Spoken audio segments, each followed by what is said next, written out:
Fellas, you know Degree Cool Rush deodorant, right? Well, last year they changed the formula, and guys were mad about it. One dude even started a petition. So guess what? Degree heard us, admitted they messed up, and brought the original Cool Rush scent back exactly how it was. And it's in Walmart, Target, and other stores now for under $4. So grab some and remember why its cool, crisp, and fresh scent made it the #1 men's antiperspirant for the last decade. Degree Cool Rush is back, and it smells like victory for all of us.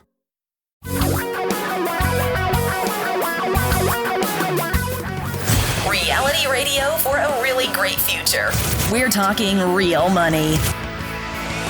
What to do? What to do? What to do? I don't know what to do. What should I do? The market's crazy. I don't know what to do with my money. It's driving people nuts. The market is driving people right off the deep end. We have a stock market and a real estate market. Heck, we got a bond market. We got all kinds of commodities markets, Bitcoin markets, SPAC markets. It's soccer league markets. Soccer markets. I mean, they're off the deep end too. Come on. Everything is crazy. It's just nuts. And so what we have right now, we have this incredibly hot stock market. What was the number you just gave me about stocks? Yeah, and for people that want to complain about diversification, if you've been in a diversified portfolio, all in stocks for the last year, you're up 76%. 76%. Now, this causes one of two things to happen among investors. One of two things.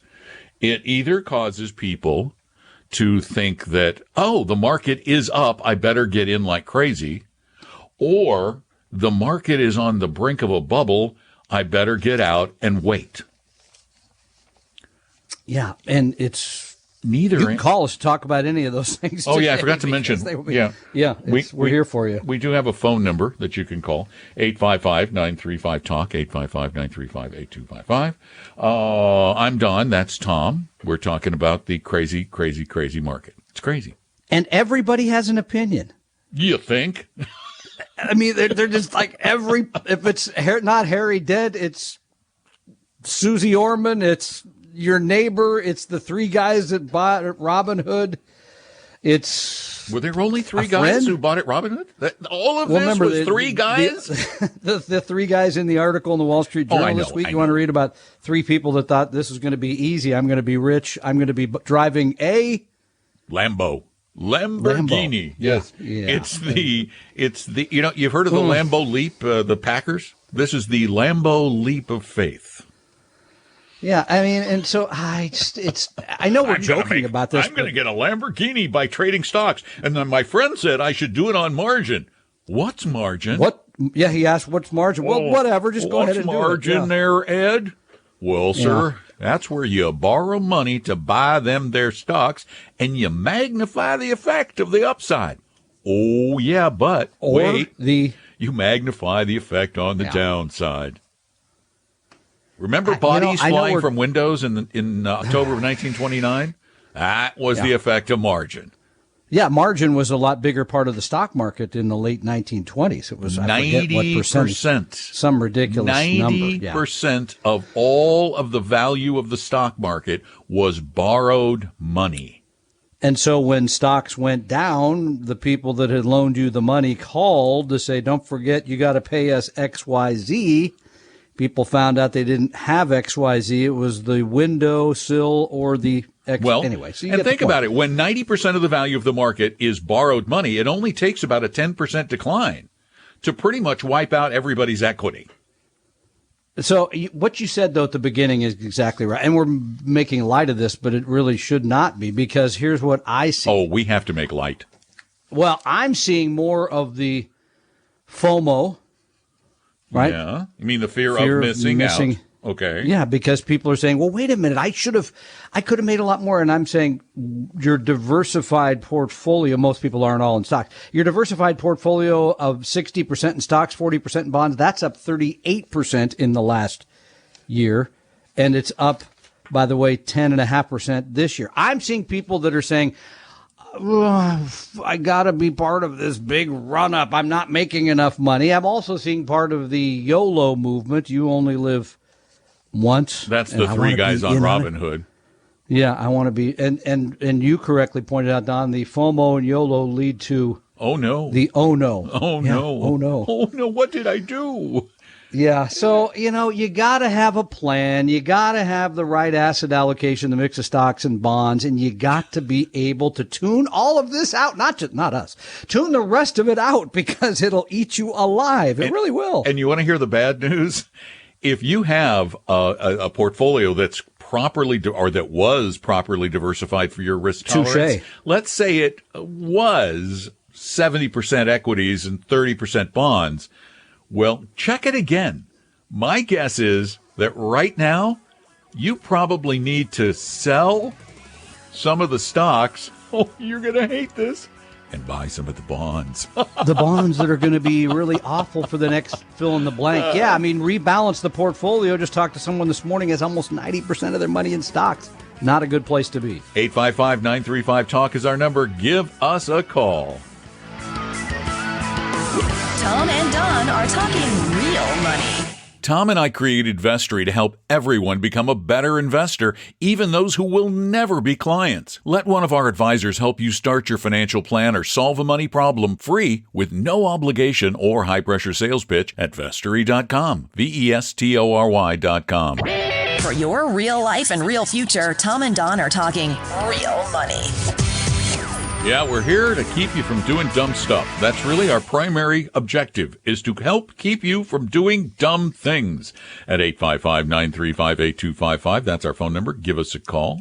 And you've heard that greed is good. That was on a very famous money movie once. It actually, in this case, it's not. Greed for money, greed for love, which we'll talk about next hour.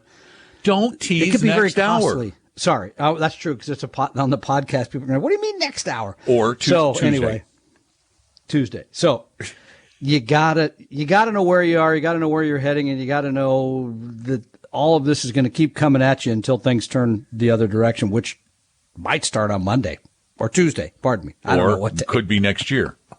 It could be. We don't know. Sorry. 855-935-TALK. That's our number. Dean, you're up. Welcome to Talking Real Money. Hey, thanks for having me on.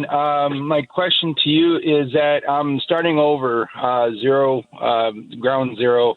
And my question is that I want to get a home because I could get a VA loan. Probably want to do it sometime at the end of the year. But I never really invested after 1998. I kind of used that money to fund everything. And now I'm at zero.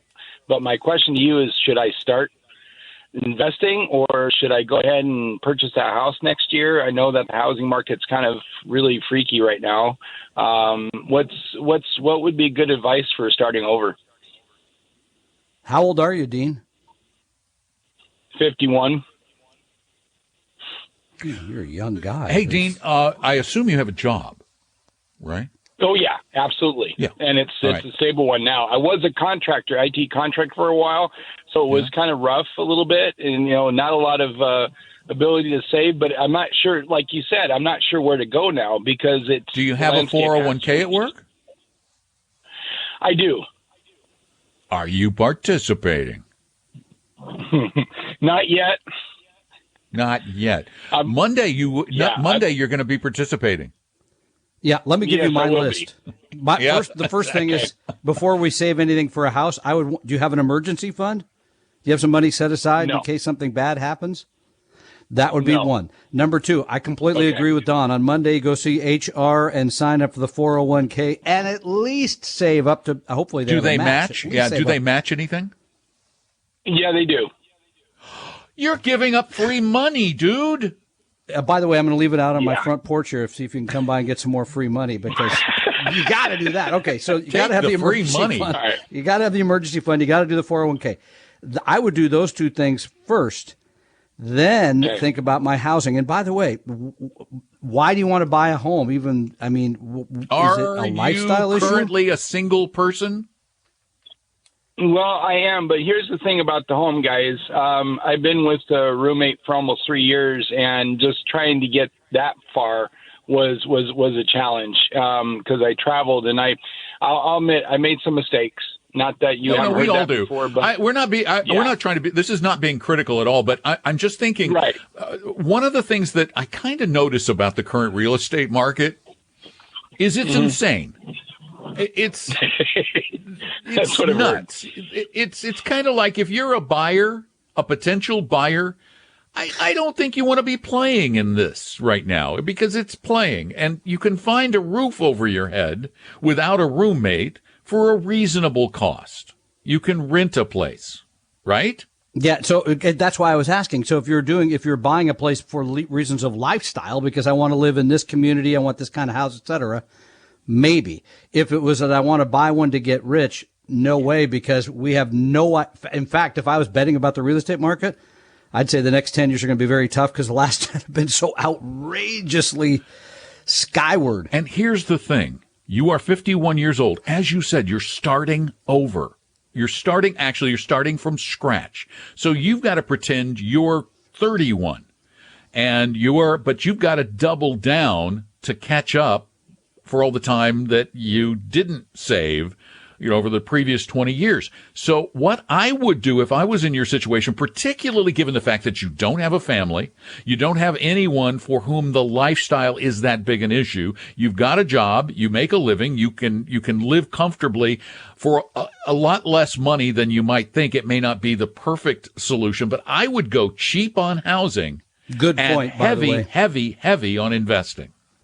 Dean, I hope that helps. By the way, and I haven't really talked about this publicly. Don knows this, but at 50, I mean, I had just finished going through divorce, had a job transition to a job that paid me nothing, lost a son. Yes, it was nothing. Happened. I didn't mean to laugh at you. Threw the son in. Don't throw that in. I know, but my point is, don't give up, because I'm in a completely different place today, many years later. But in many ways, I had to start over as well, and it's worked out well. So 50 is not the end of the road. But that's one what of the keys, though, is to focus on building wealth. And historically, long-term, historically in America, not in Seattle, real estate has not actually, homes anyway, have not been great ways to build wealth. They can be a store of wealth in that you're making payments and they're piling up, and because of leverage, it looks better than it really is. But you need to build a liquid investment portfolio so that you can survive once you get to the point in your life when you go, I can't be running these wires anymore, or whatever it is you do. Yeah, 3 to 6 months of living expenses set aside. Start the 401k, at least save up to the match, and then think longer term about your housing situation. That's how I'd put it. Give us a call at 855-935-TALK. And John, you're up next. Welcome to Talking Real Money. Hey, guys. Appreciate you taking my call. I am in a very fortunate situation. I did about 25 years ago, opened up an account with Vanguard, small cap, mid cap, large cap, healthcare, and international. And today that represents about $2.85 million. So I just forgot about it. Downside? Wow, you mean it actually worked? You mean what we've been preaching actually worked? Whoa. Oh. We're going to need a letter. We're going to need an affidavit. We need a I'm retiring. Now that I know it works, I got to go out and try it. That is really exciting news. Thank you. That's good. Yep. So I did that part right. The bad part, yes. That part of my portfolio, 0 bonds. I do have, my fine. wife and I have 401k, large amount of money there, about 70-30 bonds, stock to bonds there. So I am also fortunate. I have about $700,000, and I'm thinking I should just dump it into bonds to try to get my portfolio a little bit better balanced. My question to you is, well, I assume that's the right idea. Do I dump it all at once, dollar cost average? Do I split it mid cap, small cap, or do I put it into the ETF bond fund? Well, I got to tell you, first off, what you have proven, the reason we suggest people have bonds in their portfolio is to temper the effects of a really fluctuating market. You can handle it. You apparently can handle it. So do you need bonds? Not necessarily.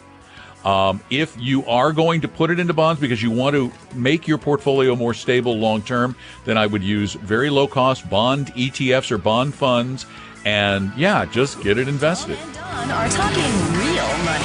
Want a free copy of my book, Financial Physics? Well, go download it right now at vestory.com, VESTORY.com. Your guides to a really great financial future. Tom and Don are talking real money. Yeah, call us anytime, 855-935-TALK. We do mean anytime. You can actually call that number 24 hours a day and leave the question, and we'll answer it on a future podcast. 855-935-8255. And before we go to another call, I just want to close out my thought about John. First of all, we would just advocate always buying into the portfolio, dollar cost averaging, not so much. But number two, you got to know and Don pointed this out. He's been able to take the pain as it's come being in an all stock portfolio. That's wonderful.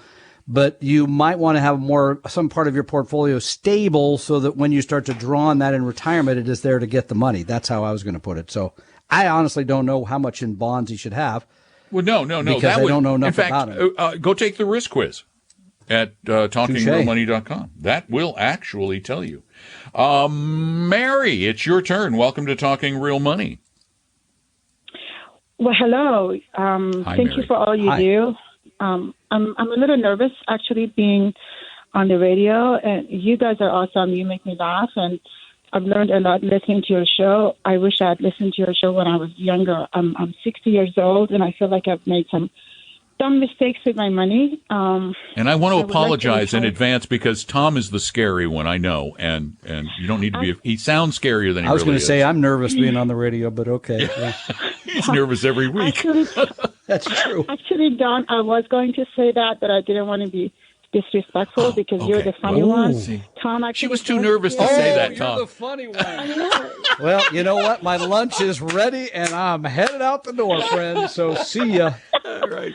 Mary, I love you to pieces. You're the best. All right, go ahead. What's your question? But to his credit, though, he does set you up to be funny. Anyway, having said that, I'm 60 years old, and I wish to stop working in about a year.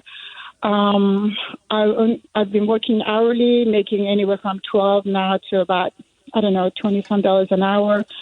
I have about $894,000 in my 401k account. About $84,000 of it is in Roth, and I have about I moved some money to Vanguard account, and about $322 is with Principal Financial, which I think after listening to you guys, the expense ratio is a bit high.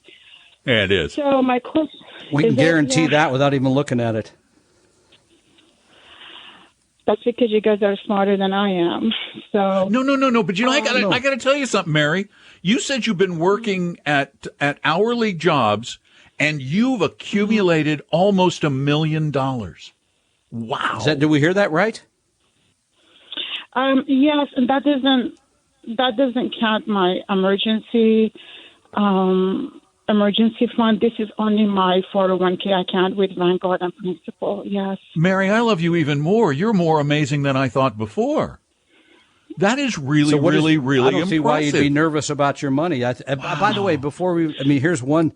You should have a plan moving forward, but that would be before the investing part.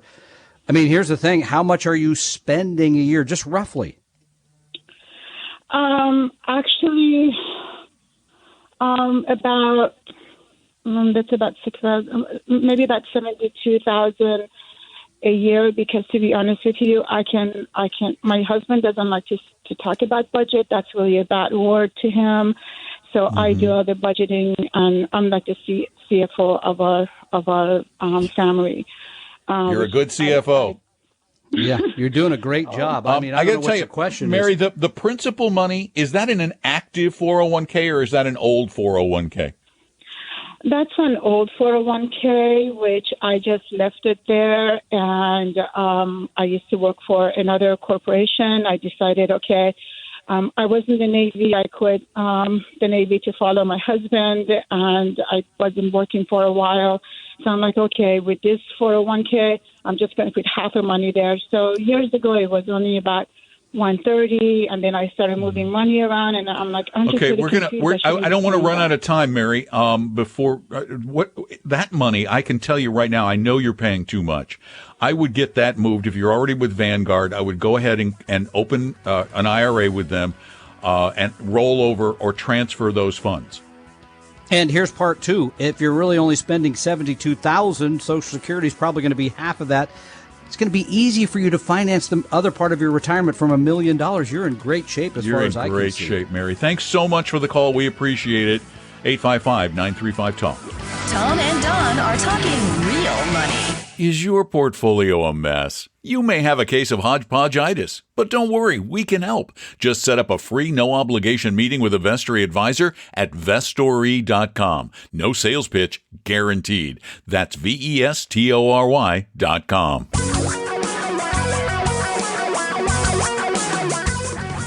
Reality radio for a really great future. We're talking real money. Hi there, welcome. I'm Don. That's Tom. We're talking real money. Really important financial stuff, not the typical run-of-the-mill garbage you get on money on most of the radio programs out there, which is usually some guy hawking annuities most of the time. It's Try and keep our hawking to ourselves. Yeah. Hey, I'm double-shotted, as are you now. I know. You didn't think I was going to be here today. Thought I'd be face down somewhere crying myself to sleep. No, I didn't think that. I just said if you have a reaction, you might not be feeling well today. And I kept my fingers crossed. But honestly, look, you're here. I feel great. I know. You thought your fingers crossed that I wasn't going to show exactly. up. I feel terrific. Oh, so anyway. All right. Yeah. Nice then I'm going to have to rely on somebody for help. 855-935-TALK. My daughter's out making breakfast right now. Maybe she'll help. Hey, Aria, come on in. She'll throw some of those pancakes and the bacon at me or something. George, you're up. Welcome to Talking Real Money. Hey, good afternoon, Don. Hey, George. I've got a situation here with the Vanguard company, and in the event that you don't know about it, I just received a notice from them indicating that there would be no more check writing privileges associated with their money market. And with that being said, I'm holding several dollars in that particular fund, and I'd like to transfer them over to an international fund. And I'm presently holding funds within what is known as a total international stock index fund. And I keep looking at the results from what they've been able to generate in terms of profits and whatnot, that the International Growth Fund seems to outperform that one by, it looks to me like 2 to 3 to 1. And I was just asking you for your opinion as to whether I should transfer my monies out of the money market fund since there's no... I need more information. Who's International Growth Fund and who's International Total Index? Vanguard. Okay. All right. Because go ahead, Tom. You have the answer. Well, first of all, I want to make sure I'm understanding. You want to take money out of basically a cash account, right, and move it into stocks. That's, as you realize, a huge difference, correct? Well, that's true. Yes, my actually getting down to the nitty gritty here, I'm looking at another international fund. I'm already vested into the international index, the total international index fund, and I'm not happy with the results that I'm getting from it. So I thought, well, since I've we'll get to that. We'll get to that in a moment. And I also want to add one thing. Don's going to pull up a couple of numbers here for you, but the days, I believe, of writing checks at Schwab, at Vanguard, and all these other places coming to an end, because checks are coming to an end in many ways. The reality probably is you would need to have a bank account hooked up to your Vanguard account, transfer. It's very easy to do in today's world. Transfer that money to your bank account and then dispense with it in whatever manner you need. So I think that's part one. Part two, Don's going to give you a couple of numbers, but I will tell you right now, I don't know what period of time you're looking at performance, but differences between the Vanguard Total International and the Vanguard Growth. Well, Vanguard Growth I would only own the Vanguard Total. It's actively managed. It is an actively managed mutual fund. The difference, though, is in large part because the International Index Fund has a broader portfolio that includes value stocks, which the growth portfolio does not include. The last decade has absolutely favored the growth-oriented stocks, the earnings-driven growth-oriented stocks, not the undervalued asset classes. That typically means that would you rather buy something when it's down or when it's way up? Well, that's part one. But the other part, frankly, is to George and to anybody. The first thing you have to decide is, do I want to be widely diversified, keep my costs low, and leave the money that way? Or conversely, do I want to say, that part of the market hasn't performed well. I don't want to own any stocks there. I only want to buy the stocks that have gone up. It's a decision every person has to make. Don and I decided decades ago to be widely diversified, keep our costs low, and not try to chase markets or funds that have done better than others.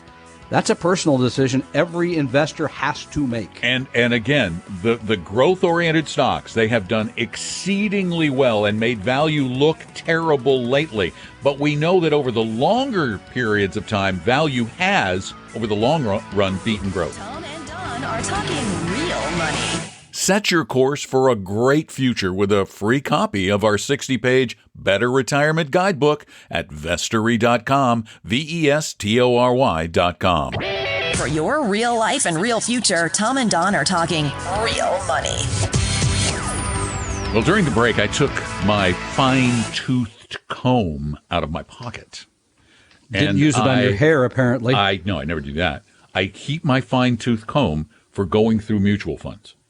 So okay. I went through the mutual funds by the way. with a fine-toothed comb. I got it. And here's some interesting differences between the Vanguard International Growth Fund and the Vanguard Total International Index Fund. And let me give the tickers just real quick. VTIAX is the Vanguard Total International. You love your tickers. Victor, Tango, India, Alpha, X-Ray. Well, right? there went That's half the Vanguard Total. I know. Then you got the Vanguard. You're going to set it all up. The Vanguard International Growth, VWILX. V, of course, for Victor. W for Whiskey. I for India. L for Lima, which always seems strange to me. And X for X-ray. Go ahead. And thanks for joining us for the program. We're fresh out of time. That's it. Closing down shop here. All right, here's some differences, really interesting differences. The Vanguard Total Growth, the International Growth. Expense ratio, 0.33%, which is low for an actively managed fund. But still, when you hear the comparison, the Vanguard Total International Index, 0.11%, or one-third the cost. Yeah, it seems pretty sizable. Yep. The Vanguard Growth Fund has 118 stocks, one of which in the top 5 is Tesla. Which somehow must have moved from Texas to China or something? Well, they have a Chinese factory. They have a Chinese factory. That must be so that's the well-known international firm, Tesla. Sure. Yeah. I can't even find Tesla in the top 50 holdings in the international index because I don't think they counted in that index. Although I do find 2 that are in the growth fund, but in the growth fund, like ASML Holdings is 5% of the portfolio. And? Tencent is 4% of the portfolio. Very focused portfolio. Very focused portfolio. Yeah. The index fund, 7,500 stocks. One-third the cost, way more widely diversified. You can't even compare those two funds. They're completely different. Slightly smaller market capitalization because they own smaller companies. Yep. It is a nice blend between growth and value, whereas the other is all growth and it's all very large caps. So the 2 areas that have done well in the past decade are growth and large cap. Small and value have lagged. I go back to my original argument. Would you rather buy what has been up a lot or what has historically done well and yet has been down? And would be cheaper and more diversified. That's how I'd put it. There you go. That's my thinking. 855-935-8255 here on Talking Real Money. Give us a call. Agnes, it's your time. Welcome to the show. Hi there. My name is Agnes. Hi, Agnes. I just started listening to your guys' show my first time. So I've got a quick question. Well, I hope it's quick. My husband and I, we own 4 homes. One of them we're trying to see if we can sell right now, but we're having some issues because we are lacking a permit for a wall that we removed. Anyway, we are arguing. Should we sell or should we rent it and just maybe sell it next year? Should we sell or should we rent? Wow. Well, Don does permits. He creates those things in his basements, I think, on Sunday. So call back later and he'll get the permit done. The for old you. printing press, you can't get parts for it anymore. Can't get parts. Ah, okay. It doesn't look right. Passports, wow. though, no problem. So, wow. The wall permit. But wait, here's an idea, though. Couldn't you sell it at just a slight discount and tell them, the buyer, that they have to go get the permit? No, or is it, you can't transfer it at all if you don't have the permit? Yes. So you hit it on the dot. That's exactly what we did. But they took about a $12,000 discount, but now they're asking for a $50,000 discount. So on how big a sale? Big a sale? The home is worth $550 if the permit was in place. 10% haircut. That's a bit Are you much kidding? In this market? No. In this market? No way. We got two things going on right now. I don't predict the future. I'm not good at it. I'm not accurate. But I got to tell you, I was talking to a dear friend who's been a realtor for 30 years. And she said, I have never in my life seen a market as insane as this one. I'm a big believer in taking advantage of other people's stupidity. I would sell it. I would go back to him and tell him $15,000, take it or leave it. Take it or leave it, or I'll find another buyer. Because I think there's another deal out there. I really do. I think I would, and so that would be my take. And by the way, you may never see another market like this again if it's been 30 years, right? Who knows? And it's not like the stock market. You see, we keep thinking it's like the stock market where, okay, we can have a downturn and then it'll go back up again. The real estate market is more driven by demographics than by anything else. Businesses can grow larger in and of themselves by selling more of a product. Real estate can't become more valuable in and of itself. So I think when people are crazed like they are now, they're just nuts for houses. If I was in your situation where you're real estate heavy and had an opportunity to get out of a house at a great price, even if I took a little haircut on a wall, I'd take a little haircut on the wall and get that money and diversify my portfolio. So then you won't need the fine-tooth comb as much either, by the way. No, I haven't lost much hair, though, so I still might. No, you haven't. Hasn't combed much either. Hey, that's why I cut it the way I do. 855-935-TALK. Wes, you're up next. Welcome to Talking Real Money. Hi, Wes. Hey, thanks, guys. Real quick, real simple. Well, maybe not super simple, but I'm 37, married with a 2-year-old, never had a job that has offered 401 anything. Where do I start? How do I go? What do I do? I mean, I've still got, 25 plus years left, but you got a long time. What's your household income? Your wife work? Right now, yeah, she works full time. I work full time, going to school full time. Gotta love that. So we're about 55, 60 a year post, net. So you just have a free-range 2-year-old? You just kind of put them out in the backyard while you're at work and school? Just go crazy. Pretty much, yeah. No, pretty caged in living room. Let's just say that. Go back to the old ways. Let's let the kids just roam with the wolves. You can see why Don's parenting skills are not in high regard. But okay, so here's the thing. If it was my money then, this would be a no-brainer. I would do a Roth IRA for each of you to get started. Yep. Easy. Yep. You could do it at Vanguard in about 10 minutes online, or Fidelity. And buy one total global stock fund for each. You're young, put it all in stocks, and you can do, I always forget it, 37. Is it 6,000 now? 6,000. And you can still do 2020, by the way, if you hustle.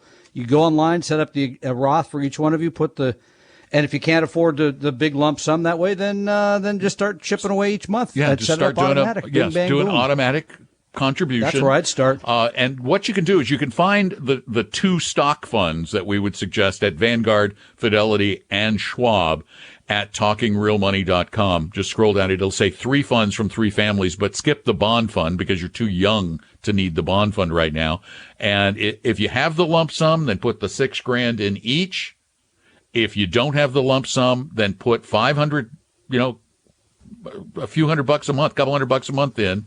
$200 a month for each of you, $400 in total, and start funding that thing like clockwork because you're young enough. That's going to make a dramatic Whoa, difference. think about all those years of tax-free growth. So when you're old like us, you have a lot of money. You'll you can actually take have more out money and- than we will.